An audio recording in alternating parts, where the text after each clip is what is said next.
Well, thank you very much. It's great to be with the President of Ecuador, and it's one of the most beautiful countries in the world, and perhaps equally as important, and maybe even more importantly, your great First Lady. Thank you very much for being here. This is a tremendous honor. Some of the most beautiful landscapes in the world, and one of the most beautiful places on earth, they say. I've heard that for a long time. And we are working on trade deals. We're working on military options, including the purchase of a lot of our military equipment. We do make the best equipment in the world by far. And we're negotiating some very important pacts between Ecuador and the United States. So, Mr. President, Madam First Lady, thank you very much. Thank you very much. Appreciate it. Please. Bien, en primer lugar quiero agradecer la gentileza del señor presidente Trump de habernos invitado a dialogar con temas que son bastante comunes. Quiero agradecer también la amabilidad con la que hemos sido recibidos, mi esposa y yo. Quiero recordar que la amistad, la fraternidad entre el Ecuador y Estados Unidos es una fraternidad de una larga data, una larga historia que se reforzó muchísimo por los principios fundacionales de Estados Unidos que fueron tomados en cuenta para los principios fundacionales de la Primera República del Ecuador.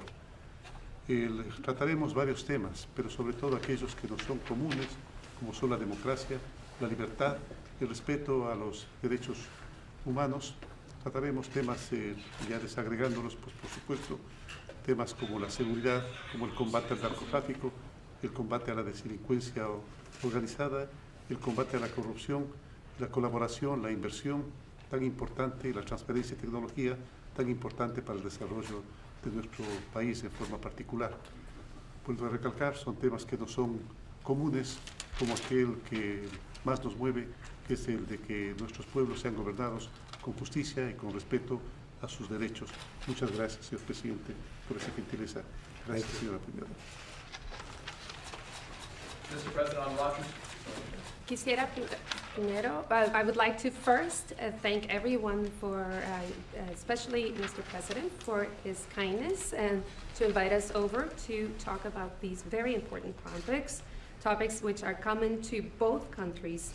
I'd like to thank the President for the warmth with which he has greeted us. And I have to stress the fact that our relationship between Ecuador and the USA is a relationship of fraternity that has been that dates back a very long time. We actually have taken the foundational principles of the US as a basis for our own foundational principles to create the first Republic of Ecuador. We are going to be discussing issues that are common to both nations, such as democracy, liberty, freedom, respect to human rights, the fight against organized crime, the fight against drug trafficking, the fight against corruption. And we are going to also be speaking about the importance of this investment, trade, technology transfer, that are all common principles to us. We know that both our peoples want to be governed with justice and equality, and that is what both of us are striving for. We want to thank you very much. This is a great honor to be with you. Okay, do you have any questions? On Roger Stone, sir, on Roger Stone, Yeah. wasn't your tweet political interference? No, not at all. He was treated very badly. 9 years recommended by 4 people that perhaps they were Mueller people. I don't know who they were, prosecutors. And they, I don't know what happened. They all hit the road pretty quickly. Look, you had somebody just recently, you saw what happened. He got 2 months. He got sentenced to 2 months for leaking classified information at the highest level. They treated Roger Stone very badly. They treated everybody very badly. And if you look at the Mueller investigation, it was a scam because it was illegally set up. It was set up based on false documentation and false documents. You look at what happened, how many people were hurt, their lives were destroyed, and nothing happened with all the people that did it and launched a scam. Where's Comey? Where is Comey? What's happening to McCabe? What's happening to Lisa and Peter Strzok and Lisa Page? What's happening with them? It was a whole setup. It was a disgrace for our country, and everyone knows it too. Everyone, including NBC, which gives a lot of fake news. The fact is that Roger Stone was treated horribly, and so were many other people. Their lives were destroyed. And it turns out, you look at the FISA warrants and what just happened with FISA, where they found out it was fixed, and it was a dirty, rotten deal. So when you look at that and you see what happened to Roger Stone, but think of it, a man leaks classified information, highly classified. They give him 2 months. Roger Stone for doing, nobody even knows what he did. In fact, they said he intimidated somebody. That person said he had no idea he was going to jail for that. That person didn't want to press charges. They put him in for 9 years. It's a disgrace. And frankly, they ought to apologize to a lot of the people whose lives they've ruined. All right, next question. Next question, please. Go ahead. Yeah, please, Steve. Wait. What? I don't want to say that yet, but I tell you what, people were hurt viciously and badly by these corrupt people. And I want to thank, if you look at what happened, I want to thank the Justice Department for seeing this horrible thing. And I didn't speak to them, by the way, just so you understand. They saw the horribleness of a 9-year sentence for doing nothing. You have murderers and drug addicts, they don't get 9 years. 9 years for doing something that nobody even can define what he did. Somebody said he put out a tweet, and the tweet, you based it on that. We have killers, we have murderers all over the place, nothing happens, and then they put a man in jail and destroy his life, his family, his wife, his children. 9 years in jail, it's a disgrace. In the meantime, Comey walks around making book deals, the people that launched the scam investigation, and what they did is a disgrace. And hopefully it'll be treated fairly, everything else will be treated fairly. Yeah, go ahead, please. Yes. A un periodista de Ecuador. Los indicadores macroeconómicos de los Estados Unidos están excelentes. Lo felicito, señor presidente. Mr. President, I congratulate you for the macroeconomic indicators. They're excellent. But in Latin America, the growth expectations are going down, especially for the growth in Ecuador, which is at 0. How can we help Latin American economies? How can we help Ecuador, Mr. President? And congratulations. Well, thank you. I love that question. I wish we had some people like that here. He's congratulating us on our great success as a country, and I want to congratulate you too, because what you've done in Ecuador and your president have done a fantastic job. Thank you very much. Mr. President, you're concerned about the 4 prosecutors? I'm not concerned about anything. Concerned about nothing. I'm not concerned about anything. They ought to go back to school and learn, because I'll tell you what, the way they treated people, nobody should be treated like that. Go ahead.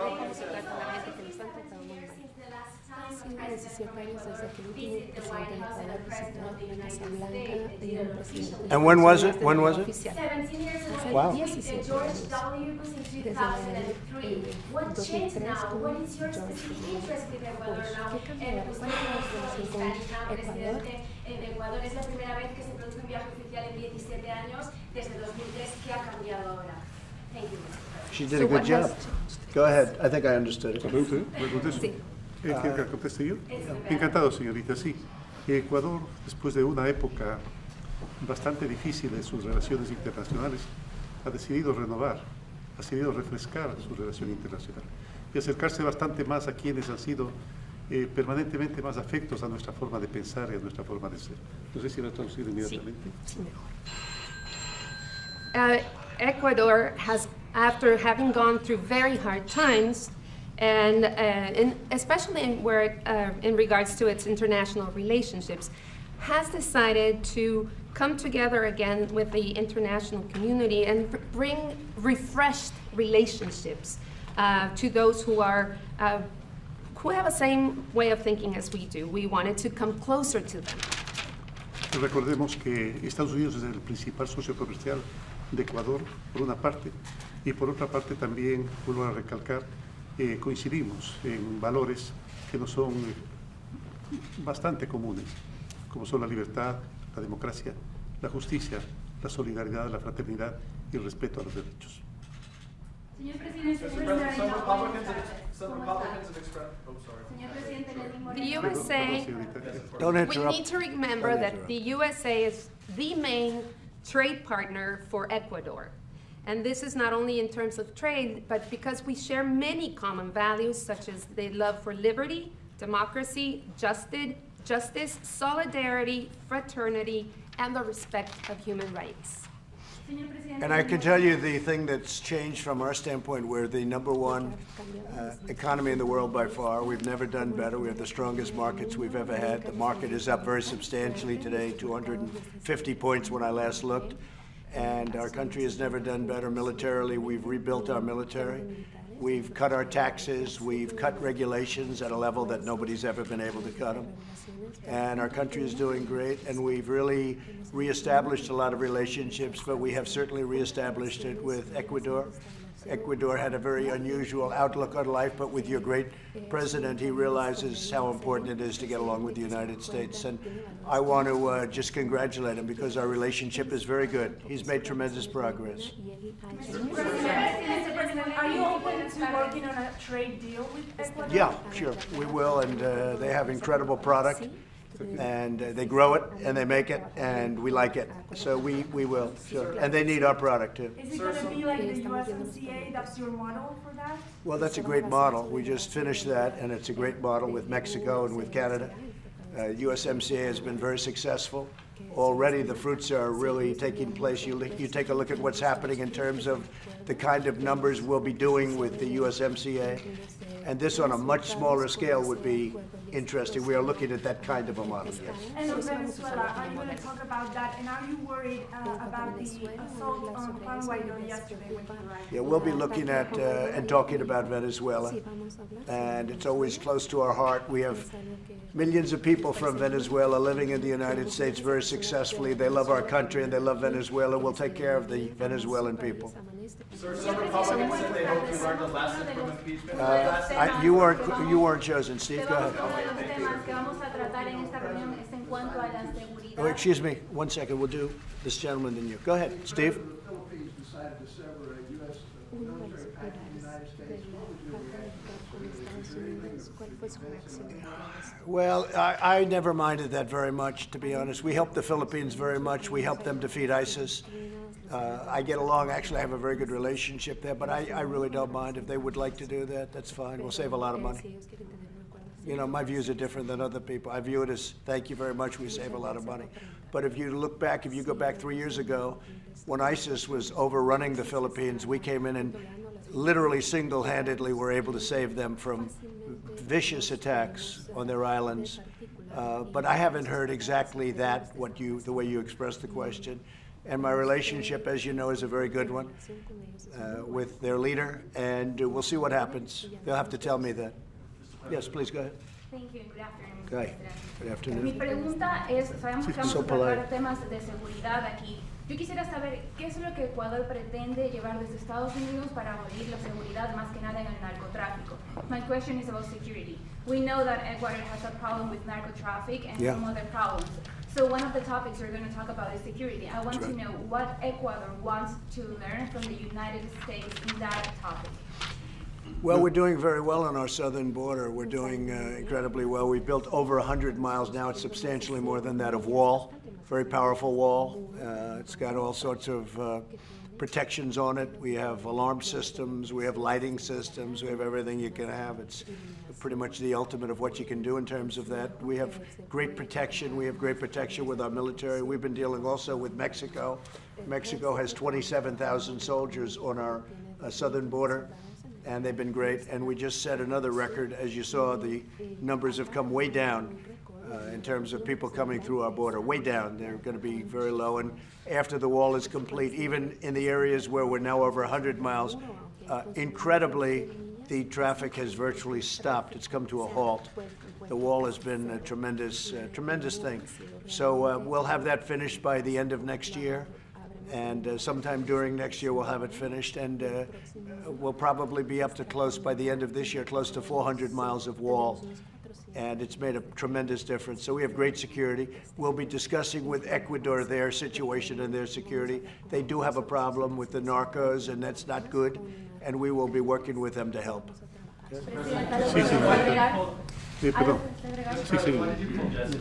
One second, she's going to just answer the question. Parece que sí, correcto, sí. Señorita, como usted conoce, pues los Estados Unidos tiene la más desarrollada tecnología y ciencia del mundo, y por cierto esta abarca y decanta en muchas de ese tipo de actividades. Entre esas la seguridad, mucha experiencia en aquello que nosotros queremos aprovecharla, además que la tecnología, tal vez, qué sé yo, naves, capacitación, aeronaves, que nos puedan ayudar a controlar este flagelo que cercena el futuro de la humanidad, pero fundamentalmente de nuestros niños y nuestros jóvenes. Last night, as you know, we had a very interesting election, and from the standpoint of the Republican Party and myself, but from the standpoint of the Republican Party, it was a tremendous success. I got more votes than any incumbent president in many decades. That includes a lot of presidents, and it was really incredible, the love in New Hampshire. And by the way, we did the same thing in Iowa, and we were actually able to quickly count our votes. We knew within minutes after the poll how many votes we had, unlike the Democrats. So we had a tremendous success in Iowa, and last night we had a tremendous, very powerful success in New Hampshire. So it was a great honor, but setting that record in both states was terrific, and now we're off to some areas that I like very much. Nevada, you look at that. South Carolina, you look at that. I think we're going to do very well there. Probably setting up a major rally in South Carolina. We already have one in Nevada. So we'll be in those two locations, and we'll be at a few others also. But it's been incredible. The rally we had in New Hampshire and in Iowa, again, it was almost the same. They were both spectacular. You could have put them in a big stadium. We were already in large arenas, but you could have put them in a big stadium. We could have sold it out numerous times. So it was really, really terrific, and we appreciate it. Yeah, we appreciate it. Who's the Democratic frontrunner, sir? That's a good question. I would say Bernie looks like he's doing very well. I think people like his message. He's got energy. His people have energy, but they like his message. But a lot of people don't like that particular message. But there is a group that probably agrees with it, and you know, whoever it is, will take them on. But it would certainly seem that Bernie Sanders has the advantage right now, pretty big advantage.